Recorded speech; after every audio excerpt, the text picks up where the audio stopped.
that I've read for the last 40 years. And today I have my special guest. He's a transformative guide helping men heal, master conscious relationships, and rediscover purpose through expanded stage journeys. No other than Mr. Michael Tierno. How you doing? I'm fabulous, fabulous, Mr. Michael. And can you please introduce more about yourself that I miss? And welcome on Book One Review. Well, thank you for having me. Michael Tierno. I'm an expanded states guide, and where I work is kind of the interplay between where a therapist and a coach would go. So a therapist oftentimes talks about your past and those things that are relating and influencing your present state of being. And a coach usually talks about the future, like very action-oriented plans. Where do you want to go in your life? What do you want to do? Those sorts of things. And I kind of play in the middle. I'm not a therapist, and I don't consider myself a coach. I consider myself a guide because I think it's important in terms of knowing where you want to go forward, you must understand how your past influences your present and your future. And I use expanded states modalities to support people in that journey of self-discovery of themselves, so that they can lead a more peaceful life, a more satisfied life. I don't like to. One of the things I like to point out is, like, a lot of people are like, I want to just be happy all the time. And I like to mention that happiness is a transitory state like the other emotions, but peace can be found in every situation. And that's kind of the goal that I try and bring people to: satisfaction, peace, and purpose. Mm-hmm. And thank you so much for sharing your knowledge and wisdom to the world, Mr. Michael. Thank you, thank you, thank you. And today let's talk about from business to psychedelic guide. The Sure. business of the soul. You were trained to analyze risk and ROI. What's a specific data point or experience in your first ceremony that your inner business could not rationalize away? Well, it's a great question. My first foray into expanded states, aside from some experimental stuff in my teens, was a trip I took to Peru about 11 years ago now, and I went there kind of on a self-exploratory mission. At that point in time, I was very much what you'd call a rational materialist or a physicalist. I had a set of beliefs that were very much in alignment with the dominant Western narrative. Everything is just atoms and stuff, and then how we have this conscious experience really wasn't part of my thinking as much as I was interested in consciousness. I just assumed that it emerged from this physical being. Didn't really give it that much thought, as much as I thought I had given it thought. And when I went to Peru and I had this expanded states, I immediately recognized, one of the big recognitions I had was like, oh, okay, there's so much more to this reality, this existence, this human experience than I was giving it credit for. And I needed to rethink everything in terms of how I understood both myself as a person, as a being, and my relationship to the rest of reality, the rest of creation, the rest of all of existence. And that was the biggest sort of like aha moment that I had, where I had to basically figure things out, and brought me on a journey now 11 years now, trying to explore that territory. And it's brought me a lot more peace, a lot more enjoyment of life, a lot more and a feeling of purpose, because it's I'm living my purpose now, which I don't know if I had before. I thought my purpose was sell product and make money, and that's not very satisfying when you look deep down, or it wasn't satisfying to me. And so that's in a nutshell my journey. Did a bunch of training, and have I've been working with people for 6 years now, one on one and in retreats. And that has brought me a lot of joy, a lot of purpose, and a lot of new friends. Mm-hmm. A lot of new friends. So let's talk about the identity crisis, Mr. Michael. When Sure. the businessman person started to dissolve, what was the most frightening part of deconstruction and what surprising part of your old identity did you actually mourn? Good question. I mean, the experience itself was frightening in the beginning.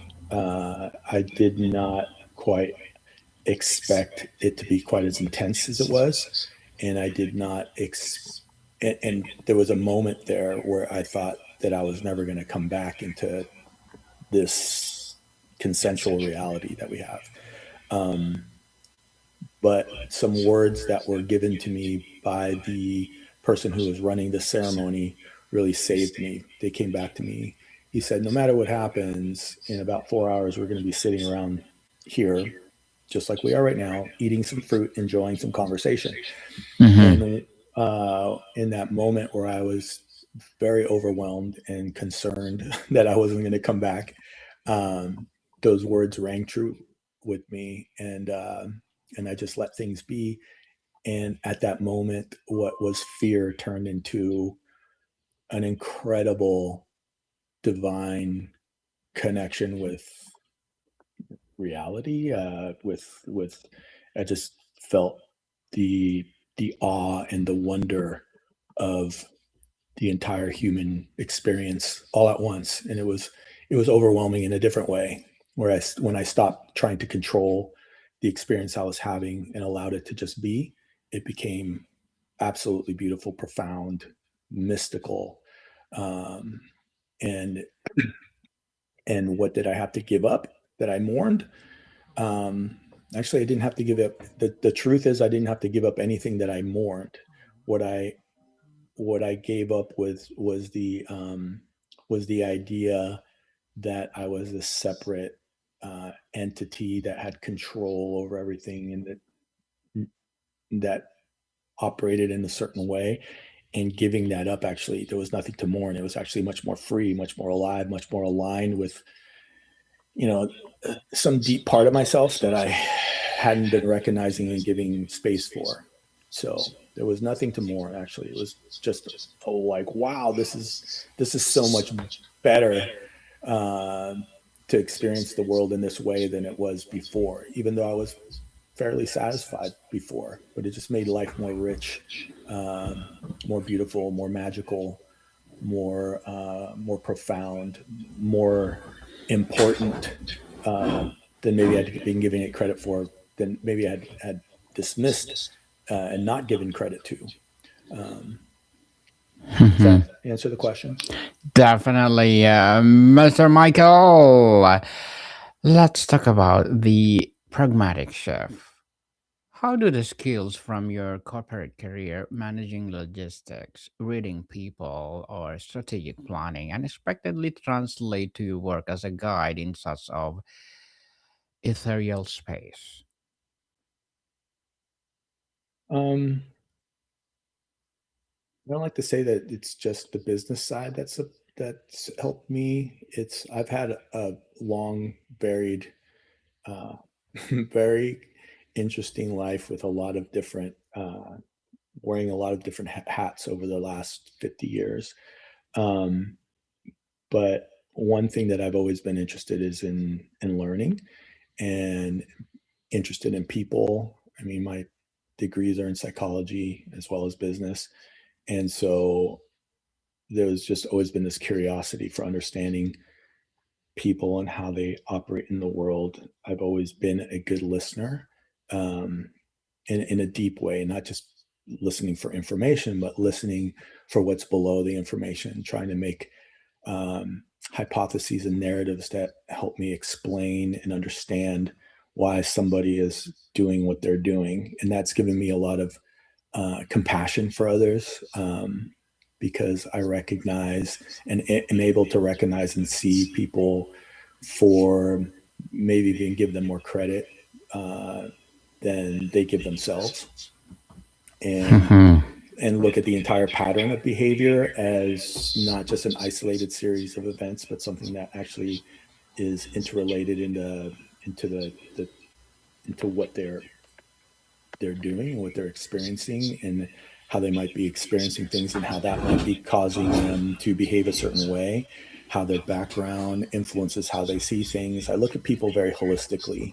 Um, and so I think that my background has helped me do that. And then working with people for the past 6 years, I've just learned a lot just by watching people in these deep states where they get to uh, where they come up with such wisdom about their own lives, and I get to learn from that, and and take those little kernels of self exploration and knowledge that they gain in their experiences, and learn from them as well. Mr. Michael, for the listeners who thinks it's all woo-woo, what would you say was the most concrete, measurable change in your relationship, health, and decision making that prove this was more than just a vivid dream? Um, that's a long question. There is definitely the possibility to step into the woo when you get into these experiences. Um, but I'm I'm and the people that know me know I'm kind of anti woo. There's a lot of things. I'm very skeptical about all these kinds of things. There's some things make more sense from this perspective, and we haven't even said what this perspective is, Mhm. but things make more sense from this perspective. Things that felt kind of like, I don't quite know how to explain it from a materialist perspective. I'll give you the main example, the most popular example that's sort of levied in the scientific and science of consciousness studies, like hard science, Mhm. and also in philosophy of mind, and that is what's called the hard problem of consciousness, which I knew about since the 90s, because my ex-wife was actually working with the person who came up with that, this guy David Chalmers. The hard problem of consciousness suggests that while there is a correlation between physical states and conscious states, there's no explanation as to why conscious states would arise from physical states. There's this disconnect between consciousness and what we call the material world. And this has been a question that's been articulated in the mid 90s by David Chalmers. And there was an expectation, I think, in neuroscience communities that we would find how consciousness arises from non-conscious matter, that we would find it. There was a famous bet made by another neuroscientist named Christoph Koch, German guy, Mhm. that he said, "Oh, we're going to find it. We're going to find it." And 25 years later, that bet came to fruition, and he says, "We have no clue 25 years later how consciousness might arise from non-conscious matter." Um, and so that's a big hole in our scientific understanding of what consciousness is, and it points to needing to look at what our fundamental expectation is, or what a fundamental understanding of metaphysics is, like what is actually the world. um, and there are ways to describe that. There are philosophical explanations of metaphysics that don't have that problem. The main one being that consciousness is fundamental, it's primary, and it's unitary. It's one field of awareness, which is aligned with what every spiritual teacher that I've ever read has said.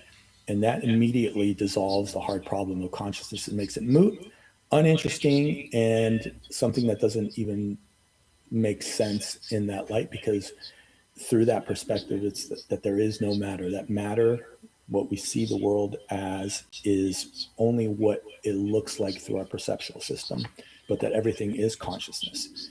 Um, Consciousness being experiential states, what it's like to be something, what it's like to feel something, all those states is made up, and that putting measurement on top of it so that we can actually create the things that we do technologically and whatnot is very useful. But it doesn't mean that these measurements are the thing in of themselves. They're just measurements that allow us to manipulate and interact with the world in a more useful way, but it doesn't tell us what the world actually is.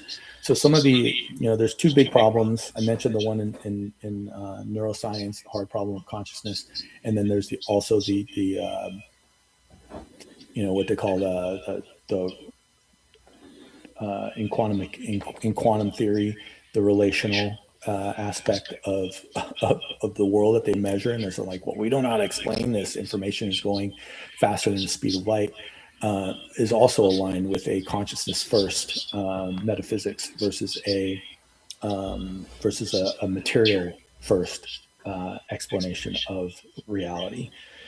So I don't think beyond that, I don't get super into the woo with spirits and with all this kind of stuff. That's not my domain. I don't discount that as being a possibility, but it's not anywhere where I find myself needing as an explanation for how things are and how people are and how our relationship with reality is.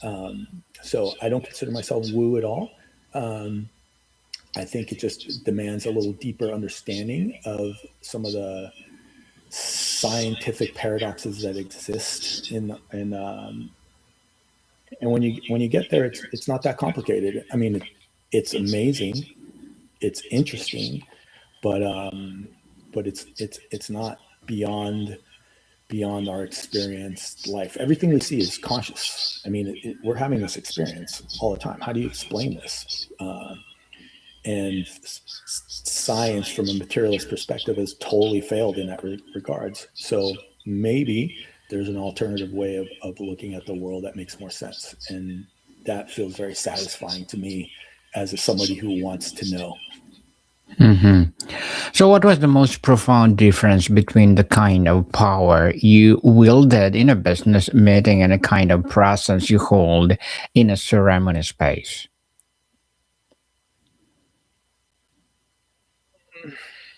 Well, I think in the past, I was more attached to the illusion of control, the idea that I was this separate being who has real control on the world, ignoring the fact that I am co-creating, or I'm a process of co-creation of I am what's happening right now. My experience is one of awareness and of experience, and that doesn't mean that you just drop everything and just allow things to not do anything.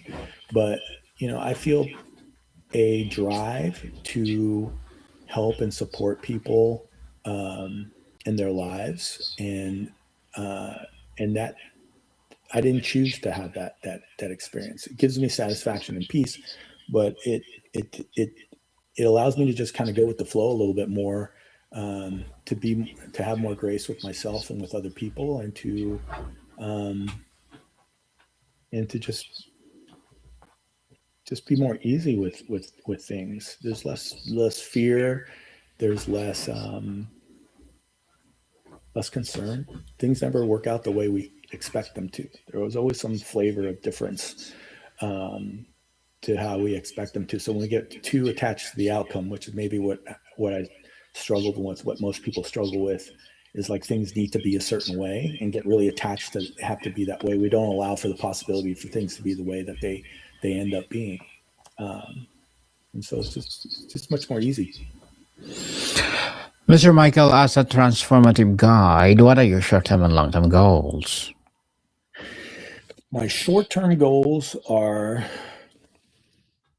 just to to continue this path of learning and being, and my longer term goals. I mean, we have an organization, and we'd like to support 150 people in the next 18 months, and then build that organization from there, because the work we're doing is having really powerful impact on the people that we're working with, and that gives me great joy, both for the appreciation that I get from the people that I support, but also knowing that as people go out with this different perspective and this different way of being and more easeful and with more grace, that doesn't just that doesn't just maintain a boundary with that person, but the way that person then goes out and interfaces with the world in a more easeful, graceful way, that then actually has rippling impacts on the other people that they interface with.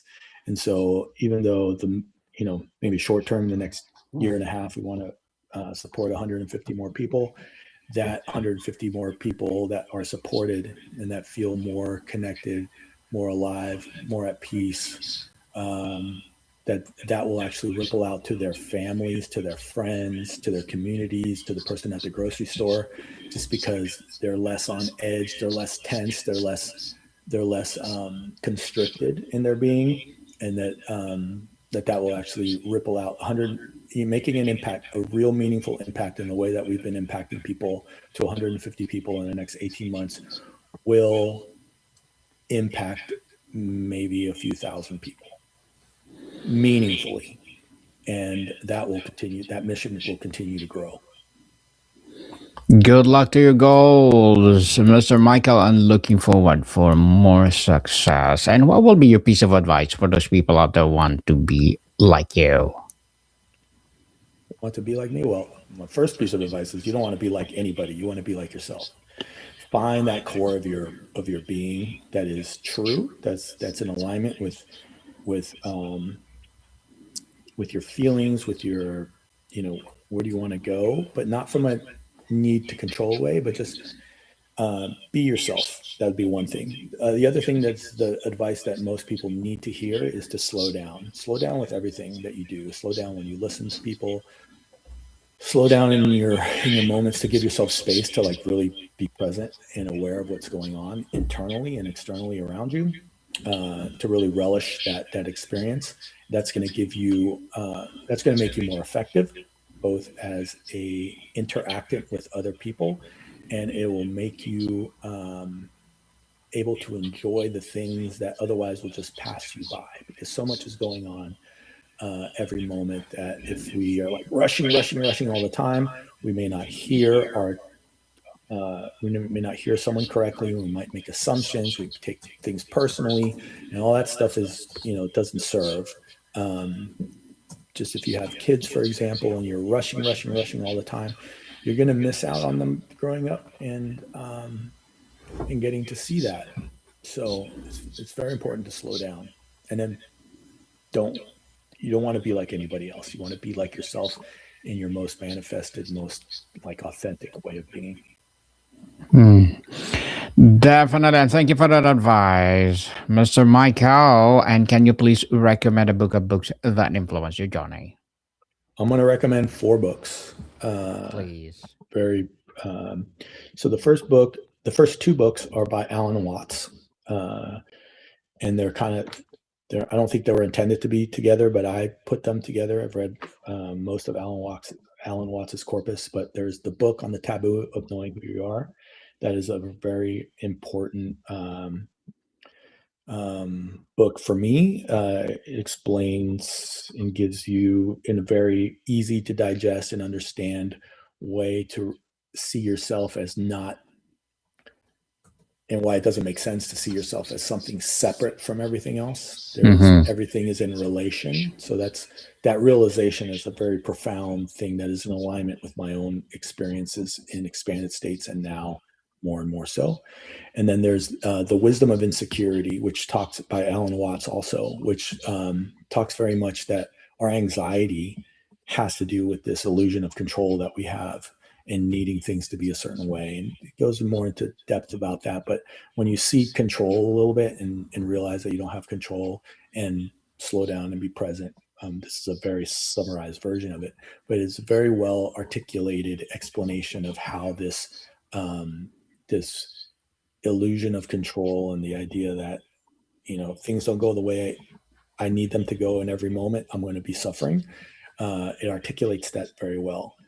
The third book I want to recommend is by a nom de plume. His name is Jed McKenna. It's called Enlightenment, the Damnedest Thing. This is quite a controversial book because it is provocative. It is funny. It is a real joy to read, but it turns its head on a lot of spirituality nonsense. It cuts right to the quick in terms of like what is this thing called spirituality, and a lot of people have downplayed this book because it takes the seriousness out of that, and it's very provocative. I've read so many spiritual books, and they're never entertaining or funny or humorous. And this book has absolutely had me in stitches, laughing and enjoying it. But no one knows who this guy is, which is kind of the point. And they really don't know who he is. But it's very well researched, very well written, and it's one of my favorite books. I'll be reading it again soon. And the last book that I would recommend is called Why Materialism is Baloney by my favorite philosopher, Bernardo Castro, who's, if you look him up on YouTube, you'll see thousands and thousands of hours of him on different podcasts and interviews. And that book really takes the Vedantic tradition from the Hindu Valley, Advaita Vedanta tradition, and it wasn't its intention to take that tradition and put it into modern Western scientific terms, but it really does a good explanation of framing that consciousness first perspective in a way that's aligned with and consistent with both Western philosophy and what we know about neuroscience and physics. He's a super smart guy. I mean, to say that is an understatement. That book's hard to read, honestly, but it's very every word is worth it if you can get through it. It's very short also, but those are the 4 books that I would recommend. Thank you, Mr. Michael, for those recommended books. Before we wrap up our discussion for today, I'm inviting you to please do listen to my other podcast. People, my other podcast, because my abstract essay is already in 6th season, abstract poetry in 3rd season, and my book 101 review in 6th season as well, comedy 101 3rd season, and my food 101 in 6th season too, geography 101, love letters, movie 101 review, music 101, our 5th season, Science 101, Sex 101, 4th season, and my baby podcast, Trivia 101, Law 101, Mental Health 101, Motivation 101, Entrepreneurship 101, and of course, Bible Verses 101. Please listen to them wherever you listen your podcast. So, Mr. Michael, your one piece of advice for the successful driven person listening who feels inexplicable emptiness at the center of their achievement. What is the single most direct piece of guidance you would offer them? Oh boy. I mean, for someone who is a driven person, let me just re-articulate your question so that I make sure I got it right, who is feeling that emptiness, I think you have to start exploring your internal world and find out what's really true for you. Because so much, I think that emptiness comes from not being in alignment with your being, but being in alignment with society and what you think society demands of you. So find out what you really want. Do some internal exploration. Work with a guide, a therapist, a coach, to get that. Call me, and we can work on it. Yes, people, call Mr. Michael and be part of his journey. And so, Mr. Michael, can you please invite our listeners to support your advocacy, your business, or whatever projects that you're doing right now? Okay, so four projects going on right now. Two buckets. We have bucket A, which is our retreats, expanded states retreats. We have men of integrity. We have separate cohorts for men who want to be in a relationship with women and men who want to be in a relationship with men. We're doing our first gay men of integrity retreat in March. And our women of authenticity retreat will be starting in July. Both of these are expanded states retreats. And we're doing it for men who want to be in a relationship with women retreat in January, and the next one will be in May. And then one-on-one work. No matter who you are, you can work with me out of my office in San Rafael or on the phone or via Zoom for non-expanded state sessions as well. And we'll can solve a lot of issues that you might have with your life and make you more peaceful and purposeful. Yes, people, let's support Mr. Michael Tierno, because if you support him, for sure, more and more empowering advocacy like this will rise. So, Mr. Michael, thank you so much for your time. Thank you, Daniel. It's a pleasure to be here. Welcome, people. See you soon.